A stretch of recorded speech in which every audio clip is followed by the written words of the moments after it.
I know everyone also has the semi-final round on their mind, so we're going to have a nice, crisp press conference here, and certainly we'll open up the questions. My name's Gary Abbott with USA Wrestling, and this press conference is an update on the effort to keep wrestling in the Olympic Games, organized by the Committee to Preserve Olympic Wrestling, CPOW. It's a U.S. group which has been working on this issue since the 12th of February, when the International Olympic Committee Executive Board made a recommendation that wrestling not be included as a core sport in the 2020 Olympics. There's been a lot happening in the last 5.5 weeks, and we have 4 guests here to talk about it. Also today, we're announcing a 2020 Vision campaign through CPOW, which is going to be our marketing effort to try to get the world together behind this cause. There's a press release about that, which I can provide to you afterwards. That's going to be part of today's activities. The tagline of this campaign is Wrestling, Keep the Dream Alive. And you may have seen some ads with that in the event program here at the NCAA tournament. There's also been some banners and things of that sort, and that's all part of the new campaign. The format here will be simple. I'm going to ask one question to each of our guests, and then after that we're going to open up the questions. And I'm going to start with to my left and work down the row. My first guest to the left is Bill Scher. He was an NCAA champion for Nebraska, world champion wrestler, Olympic medalist, and has been a leader in the Olympic family for many years. And he chairs CPOW, the organization that's working together through USA Wrestling on this cause.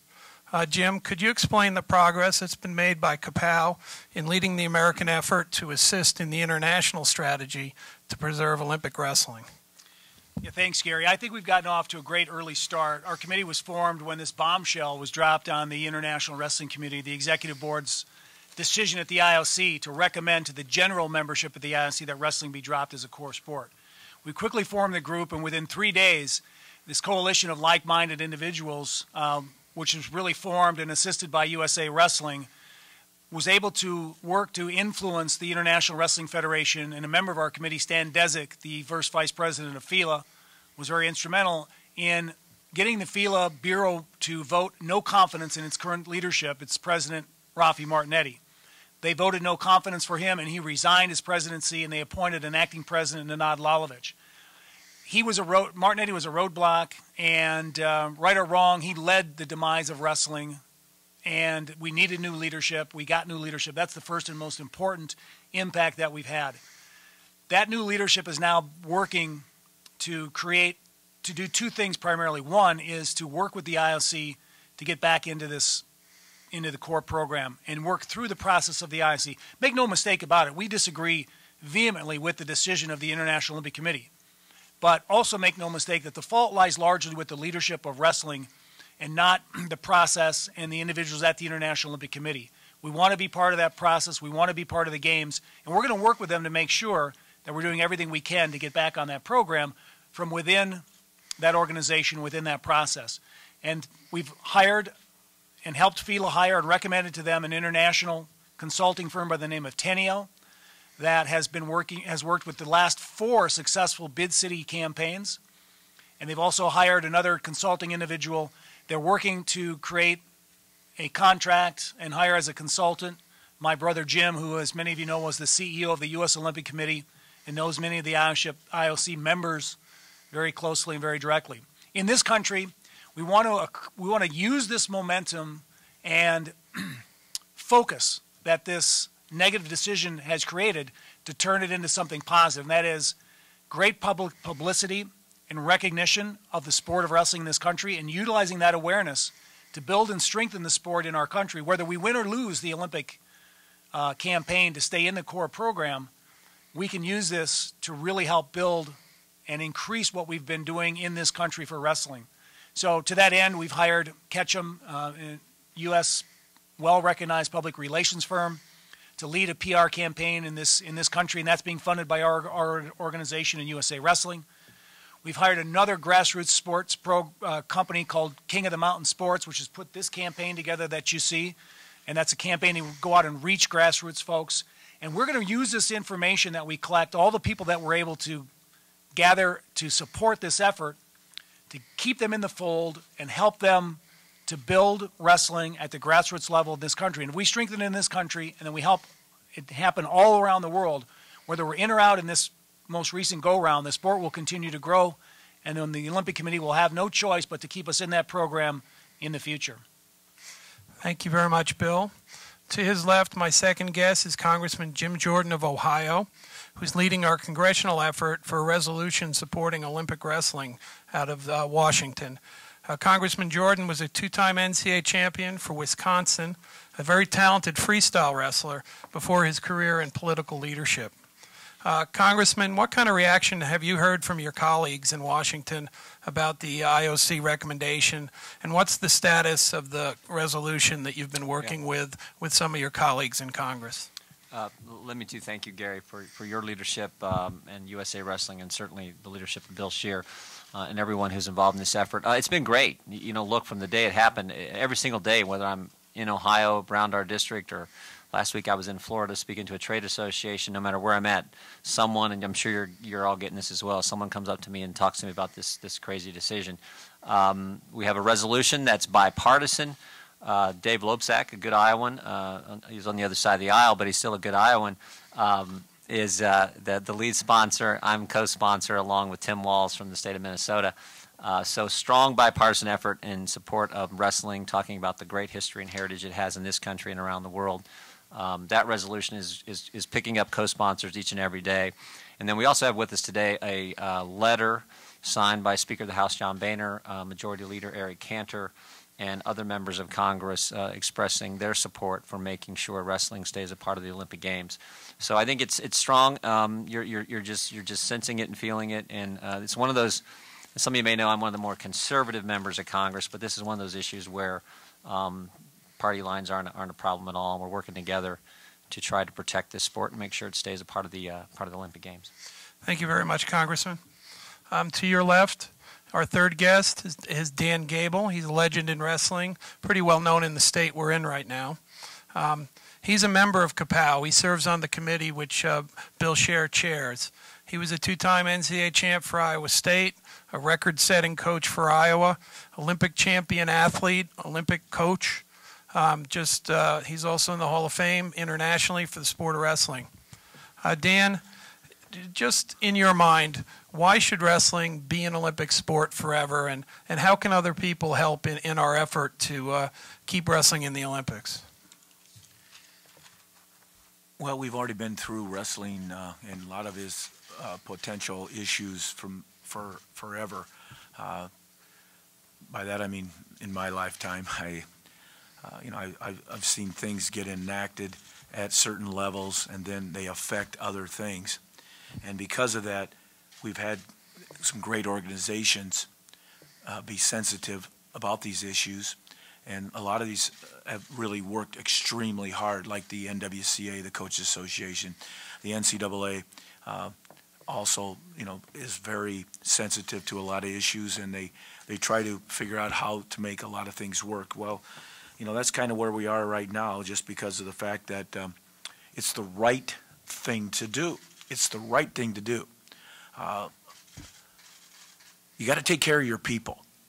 And Congress, whether it's in the state of Iowa, whether it's in the United States of America, he talked about crossing party lines, and he talked about staying on the same side of the aisle and doing the right thing. And we have to do the right thing. The right thing is to offer people what they deserve. And so there's no reason why the people in the state of Florida, for an example, when they grow up and there's 8,000 kids wrestle, should have to leave Florida if they don't need to. But they need to now because there's no place to compete. And we are in that situation in maybe a few states, but we've actually attacked these issues, and we have added 100 programs in the last 7 years, college programs. And some people don't know that. This is the education process. And so the education process right now is for these countries and these groups to make sure that these people that are in the position of power, to make sure that they understand that we are very well situated and that we're very much willing to change at the level of authority to make us more presentable, to make us more fitting in with what they would like as long as it's reasonable. 180 countries, it's like we're in every state but one for high school. And so those states should be offering places. So we've been there before, not to this level from the top level. The very top level is the Olympic Games for wrestling. Unlike many of the other sports that are in there, it's more like, hey, let's go there and have some fun. We go there and we're serious, and that's what really makes us or breaks us when we're really in wrestling. So it's the right thing to do, and I'm hoping that we have people that will actually do the right thing. And I know that and the reason why I said hoping is because I'm waiting for his Congress to do the right thing. You know, and so and I know there's issues. And a lot of times, you know, you walk away and they still didn't do the right thing. So sooner the better. And for our sport, you know, it's very, very important that that we do that. So my only question is right now is really where are we? We're gathering information, and mostly I'm getting it from Bill Scheer and USA Wrestling and Stan Desick. And as we gather that information, then I think we'll be able to make more concrete decisions and solutions. Right now, we're still gathering, as far as I'm concerned. Thank you, Coach. Our fourth guest to the far left is Jordan Burroughs, two-time NCAA champ for Nebraska, 2011 world champ, 2012 Olympic champ, and he's training currently to win more world and Olympic gold medals for the United States. Jordan, since the IOC recommendation, you've competed in Iran and Belarus, and you've been out there in the world with your peers in wrestling. What's your feeling about the worldwide reaction to the recommendation from the IOC, and how do you see athletes and nations coming together behind the effort to preserve Olympic wrestling? Oh, it's been good. You know, it's been a great effort by a number of countries. You know, the superpowers in the world, Iran, Russia, the United States. Going out to Iran was awesome. You know, there were thousands of fans in the stands, had Save Olympic Wrestling signs written in Farsi and in English. You know, so it's definitely been a commemorative effort, and we formed a camaraderie, you know, and even though we're opponents on the mat, we've just definitely established a brotherhood, and we're linking up to try to reverse this decision that the IOC has made. You know, for me, it's always been about wrestling as long as I can and as long as I love the sport. You know, and after 2016, I want to sit down and evaluate my career and decide whether I want to continue to wrestle to 2020 or not, you know. And for me, I always wanted that to be my own decision and not the IOC's. So we're just doing all we can right now to continue to press that effort. Obviously, linking up, like I said, with some of the other countries around the world, and just showing that wrestling is a sport that transcends all politics. So regardless of what goes on between the governments, we're just linking up and doing the right thing. Thank you, Jordan. Now, at this point, we'll open up the questions. I'm sorry we don't have a stick mic, but I'd like you to raise your hand, and when I call on you, please tell me who you are so that we can, and who you'd like to ask the question of. And I'll start first right here with Mike Finn. You're next.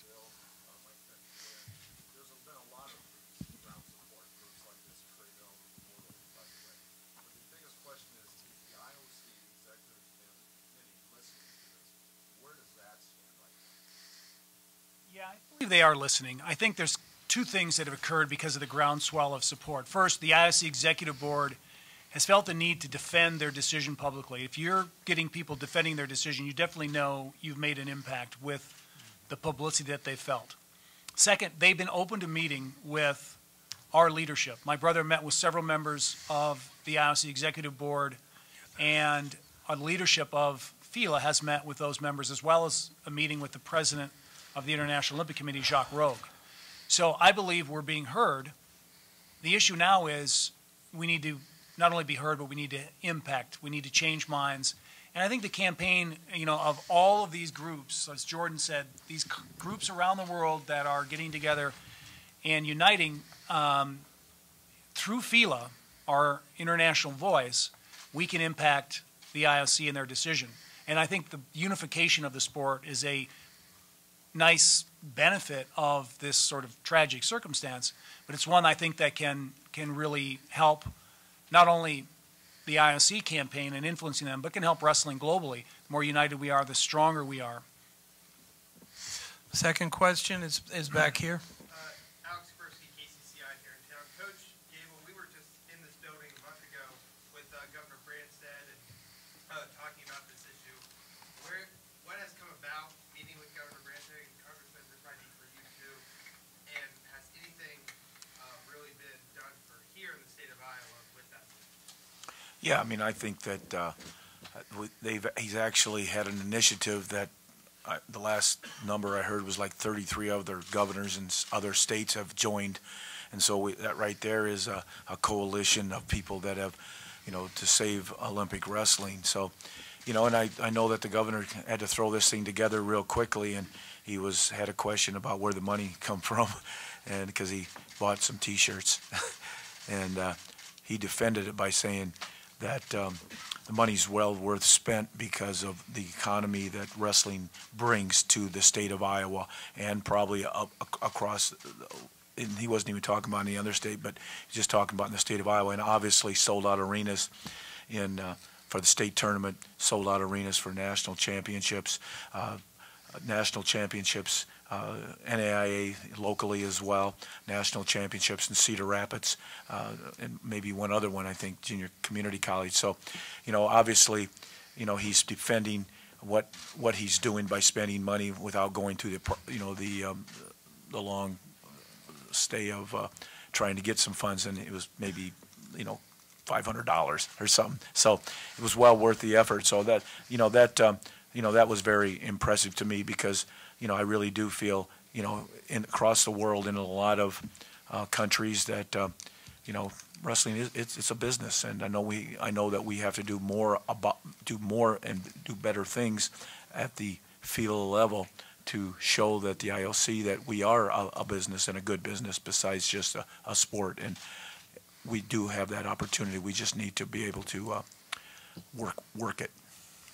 Think about Iowa politics. You got Steve King on the right. You got Bruce Braley on the left. They both support the resolution. They're both strongly involved in this effort. I think every member of the Iowa congressional delegation is on the resolution. In our state, Ohio, I'm considered the most conservative guy there. Sherrod Brown, if you follow politics, is one of the most liberal members of the United States Senate. He's sponsoring the resolution in the Senate.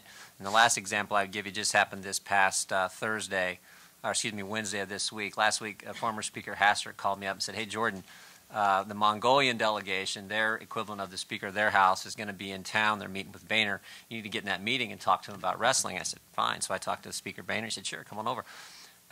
There was a little talk about trade relations, everything else, but the bulk of the meeting was spent talking about the sport of wrestling and how important it is. So this is, as Coach has said, as I think everyone up here has said, this is an issue that brings people together. People around the world know how special this sport is. I mean, if I could real quick, Gary, just think about this. Think about the people who impacted your life. This is why I think it's so important, and Coach Gable talks about this probably better than anyone else. Wrestling, what it does for young people, is good for a country, it's good for a culture, it's good for society.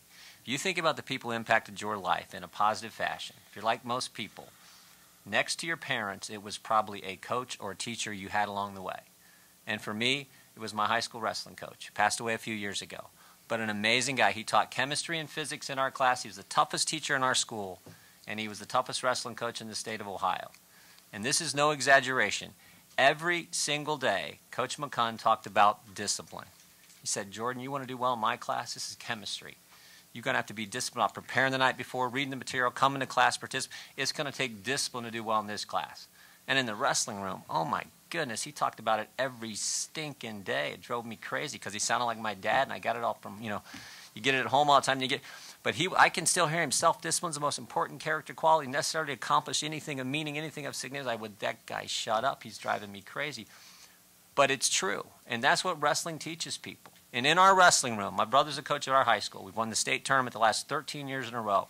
The Ron McCunn wrestling room, Coach McCunn's statement hangs there where everyone sees it every single day. Discipline is doing what you don't want to do when you don't want to do it. And that meant doing things the right way when you'd rather do them the easy way. And it's a lesson that we need more of in our culture. It would be good for our country. It's good for the world when people are involved in this sport. And that's why we're all so passionate about it. And that's why you guys care about it so much and write about it. But that's what's at stake here. And people, I think, get that. And that's why you're seeing this movement that you're seeing all over the world. And wrestling needs the support. We've got the local level support in the state of Iowa, the national level support in Congress and the Senate and the resolution. And then we're going to work on, and we've already started working on, a global parliamentary action so we can get people on a joint basis in the U.S., in Russia, Iran, and around the world to issue this global statement, which says to the IOC two things. Wrestling's important to these countries, but also it's relatively important versus the other sports that are on their same agenda. And that's a good message for them to have. You have right up here, the first two guys in the first row. And then we'll come back over here. Hi, I'm Wright Thompson from ESPN Magazine. For one of you guys, do you have a rough, I don't know a better way to put this, but I mean, do you have a rough idea of a preliminary whip count for that meeting in September about how many people are going to vote for you and against you and how many minds you have to change? That's a difficult thing to do because the vote is private, so you're never going to know what the count is. And they're very veteran participants in the political process. There's two other votes that are taking place at the same time that are probably more important to them than our vote. And one vote is the selection of the 2020 host city. And the other vote is for the new president of the IOC who is going to follow Jacques Rogue in the presidency. So all of these votes, and we don't have to tell anyone more than Congressman Jordan, when there's multiple votes occurring, there's a lot of horse trading that's going on back and forth. We'll have to be aware of all of those sorts of things. The difficulty in the process of getting the ratification of the executive board overturned or rejected is that probably the members of the executive board are going to be lobbying the general membership for you to approve their recommendation. Plus, there's 6 or 7 other bubble sports that are going to be lobbying against you to make sure that they don't, in turn, get put on the bubble if their recommendation is rejected. And then finally, it's been a platform campaign of the ILC president to eliminate sports. And so it makes it a lot easier for him if that resolution passes. So perhaps our better avenue to stay in the games is to win the competition against the provisional sports to be named one of the provisional sports. And we're competing, just so everyone knows here, we're competing against karate, wushu, sport rock climbing, wakeboarding, baseball and softball. What am I missing? Squash. Squash.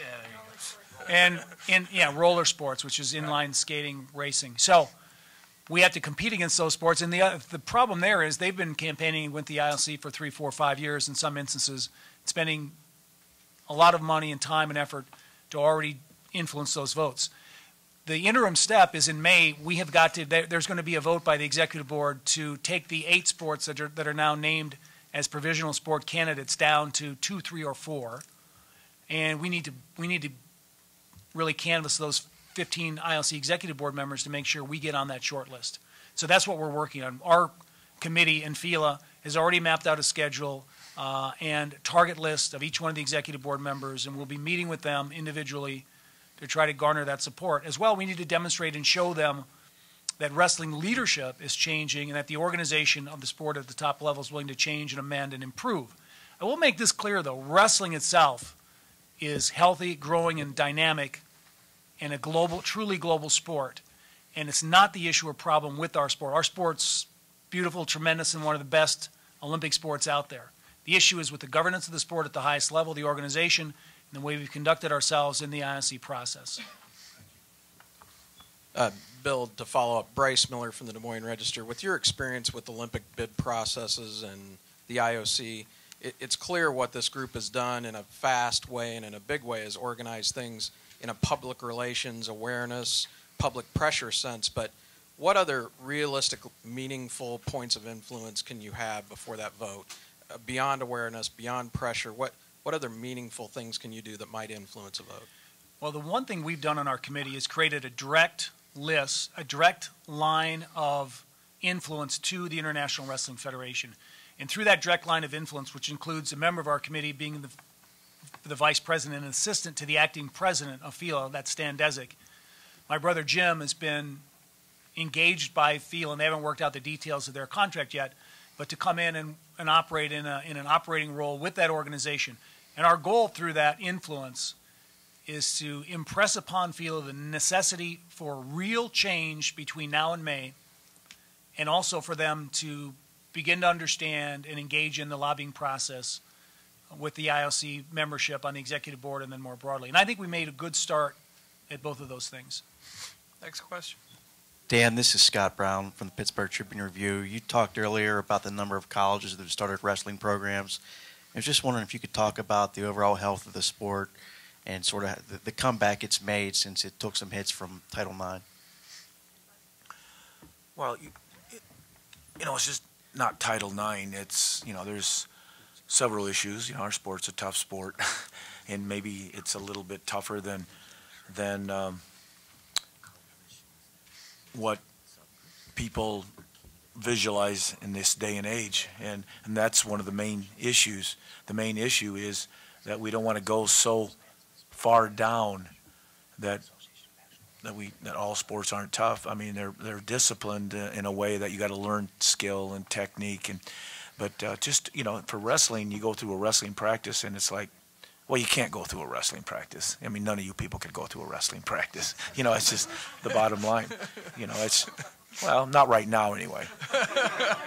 Maybe a month with me, I could get you ready. But, so those are, that's some of the things that, that's difficult. But because of that, we need that. We need that level of excellence and standard that's out there.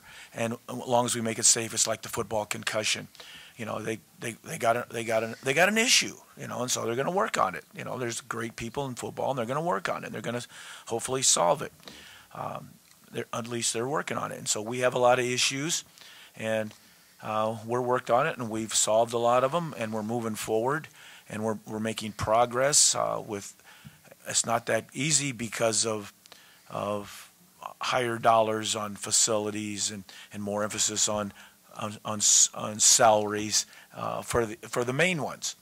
And our goal is to get us to become one of the main ones. And this issue, if we can, and I hate this if stuff. I'm not one of those type of guys, but it is to take our sport to a higher level than ever and bring us from the bottom of the core sports or provisional sport, whatever he says, if we're not even in the core, to get on that core and to move it up and to visualize that we're in the top 10. And excuse me, I don't like top 10, but, I'm about number 1. So, that's where I see us. I mean, that's the only way I look at it, but you got to start somewhere.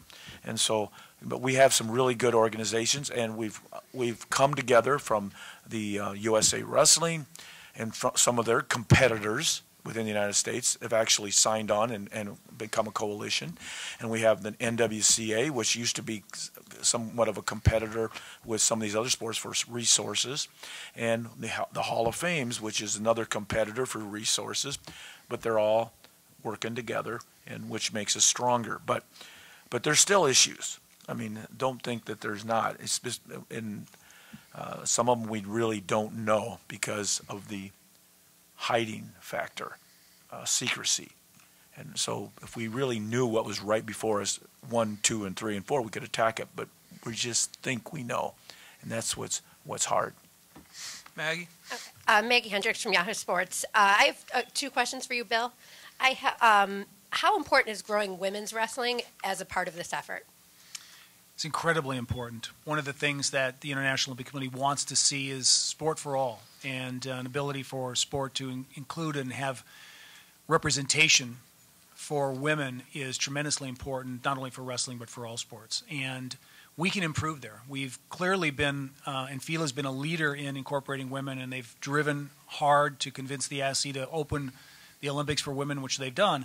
But their leadership at the FILA Bureau needs significantly more. There's only one woman member on the FILA Bureau. They need more representation.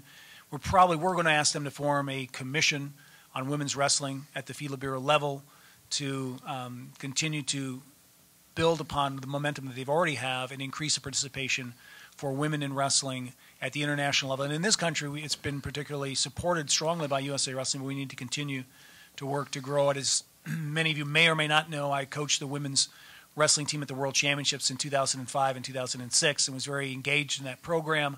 I'm a tremendous supporter of women's wrestling in this country, and I'd love to see it.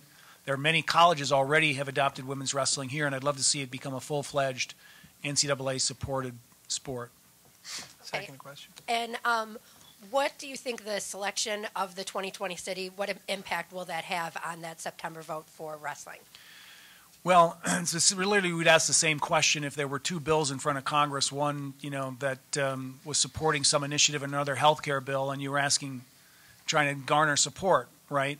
You'd go back and forth and do horse trading for votes. The IOC is simply a political body just like Congress or the Senate, and they're going to go horse trading back and forth for support and for votes. And so one vote will certainly influence the other, and so we have to be particularly mindful of where the support lies for the bid cities and how that interacts with our support for wrestling, and make sure we're on top of the horse trading that will occur in that voting process. Martin, I think this will be our last question, guys. I know everyone has a semifinal needs, and we also want to have one-on-one time for some of the guys that want to stay a little longer. But Martin? Yeah, this question's for Bill. You said that there was a provisional sport that wrestling could be a part of, or they could be part of the core sports. So I guess my question to you is do you guys have to choose which one we want to go? Or is it a choice, No, hey, we're going to go after being a core sport? We're going after both. It's a good question. We're going to try to get on the calendar as a provisional sport. The IOC has said they're going to let us make a presentation at the Sport Accord meeting in May in St. Petersburg, Russia, where the IOC Executive Board will vote on the short list. They'll narrow the 8 down to 2 or 3. So we'll have our shot at bat. We'll try to get at that 2 or 3. But we're also going to try to vote down the recommendation of the Executive Board to eliminate the wrestling from as a core sport in September in Buenos Aires. And just as I end this, and we'll talk about, you guys can talk individually with other folks, but I want to let people know, there's a tremendous importance of Olympic wrestling to the health, I believe, of wrestling in this country. And we will grow this sport. It will be dynamic in this country with or without the Olympics, but it can be better. I remember being an 11-year-old. I just started wrestling and gone to one tournament, and I watched the 1972 Olympics on TV and saw this man 2 seats to the left of me win a gold medal. And I said to myself, you know what? I'm going to be in those Olympics someday. And that drove me. I ended up going to a couple wrestling camps in Iowa with Dan. But that drove me from that moment on. And I wrestled until I was 28 years old to get that Olympic bronze medal. There's millions of kids across the world that see that same Olympic Games that are inspired the same way. And we need to keep wrestling in the Olympics. Okay, now if you'd like to come up and speak individually with these guys, again, one will be able to let you get back to covering the event. And we really appreciate you being here. Anyone who needs the letter from Congress that I'll hand out, also the press releases.